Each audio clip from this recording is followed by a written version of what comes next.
Hi guys, and today we'll be talking about how to find the sum of a finite or an infinite geometric series. So first of all, a geometric series is a list of numbers where we can denote them as g1, g2, g3, all the way to gn, where g2 over g1 is equal to g3 over g2 is equal to gn over gn minus 1, and is all equal to the common ratio, or r. We are not going to go in depth of the definitions and of some basic formulas in geometric sequences. But if you have any questions on that, please check out the video I created a few days ago on the basics of arithmetic and geometric series. The description will be posted in the link below.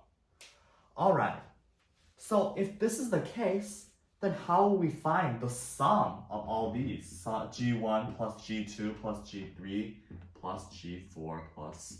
plus gn. Well, this is simply equal to g1 multiplied by r to the n minus 1 over r minus 1, where g1 is the first term, r to the r is the common ratio, and n is the number of terms. And usually we denote the sum of the first n terms of a geometric series as Sn. Why is this though? Well, I'll devise a proof. We can express Sn as g1 plus g2 plus ... plus gn. But this can also be written as g1 plus r times g1 plus r squared times g1 plus ... plus r to the n minus 1 power times g to the 1. Why is this? Well, g2 is equal to r times g1, and gn is always equal to r to the n minus 1 times g1. Because every time for a term like gn, you're simply taking g1 and multiplying it by r n times. If this doesn't make sense, again, please check out the previous video that I made on arithmetic and geometric series. This will cover a lot of it. And this is still Sn. But what is r times Sn? If we multiply r by Sn, we can simply take this side and then multiply this by r as well. So this is equal to r times g1 plus r times g1, ...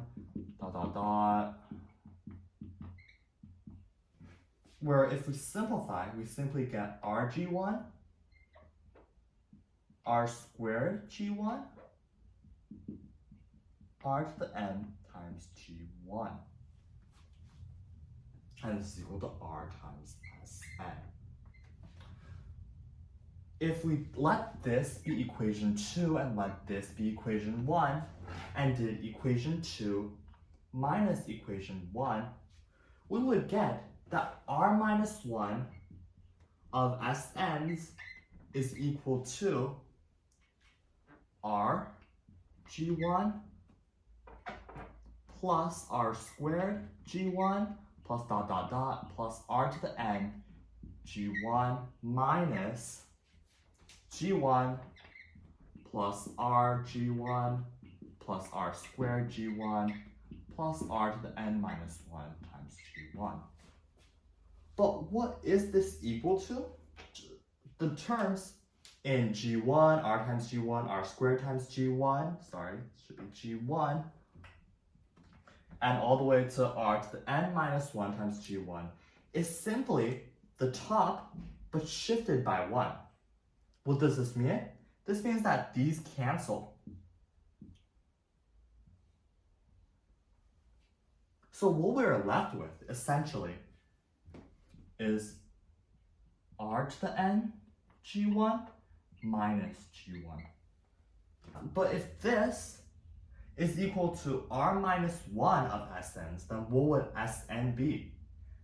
What we simply do here is we divide both sides by r minus 1, and we simply get that Sn is equal to r to the n g1 minus g1 over r minus 1. Factoring out the g1, we get that this is simply equal to g1 times r to the n minus 1 over r minus 1. And this coincides with the sum of a finite geometric series formula. And this shows that we have proved this. Alright, now you must be wondering about the second part, the infinite geometric series. First of all, how can we even find the sum of an infinite geometric series? Isn't it just going to go on and on and on? How do we even find it? Well, the first thing is that we cannot find the sum of an infinite geometric series in some situations, but not all. If we have a series of, if we have a geometric series that has terms 2, 4, 8, 16, where the common ratio is 2, and this will go on, we cannot find this. Why? Because the terms just keep getting bigger and bigger and bigger.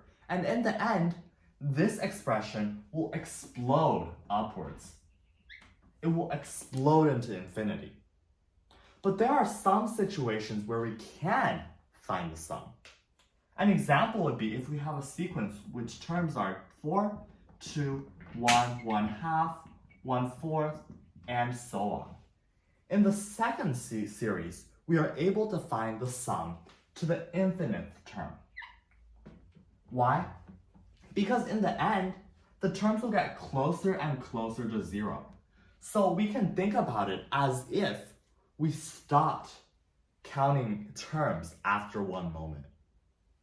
In calculus terms, we can call this a series that converges, right?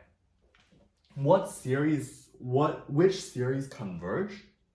Well, what is the difference between the first series and the second series? The first series has a common ratio of larger than 1. Or I could call it the absolute value of the common ratio is larger than 1, which means that the terms are just going to get bigger and bigger and bigger and will ultimately explode. But in the second series, the common ratio is less than 1, which means that by the infinite term will be infinitely close to 0, so we are able to find the sum.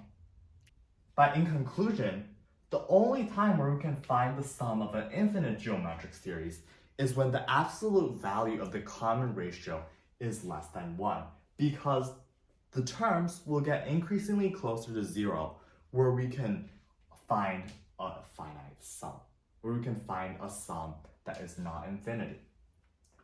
Alright, so how will we find it? Well, we start with the formula we just got. In a finite geometric series, we have that the sum is g1 multiplied by r to the nth minus 1 over r minus 1.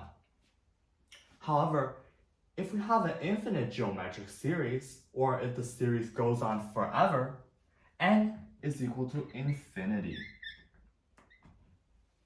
So we can rewrite this as g1 to the r to the infinite power minus 1 over r minus 1. But r, what is r though? We just concluded that r is a number between -1 and 1, or that the absolute value of r is less than 1. These are two ways of writing the same thing. But if we have a number that is less than 1 raised to the infinite power, this could be thought of as 0. Think about it. 1/2 raised to the second power is 1/4. Third power, 1/8. 1/16, 1/32, 1/64, and it's just going to get closer and closer and closer to that 0 point. So we can just think of r to the infinite power as 0. And then this part will just be -1. So this is equal to negative g1 over r minus 1. And if we do some simplification, we get that this is equal to g1 over 1 minus r. And this will be your sum of infinite geometric series formula. Okay, so in conclusion, today we talked about two formulas. The first one is the sum of a finite geometric series, while the second one is the sum of an infinite geometric series. The sum of a finite geometric series is the first term, is this one, while the sum of an infinite geometric series is derived from the sum of a finite series, and is simply g1 over 1 minus r. That's all for today. Thank you for watching Connor's Mathland, and see you next time. Bye!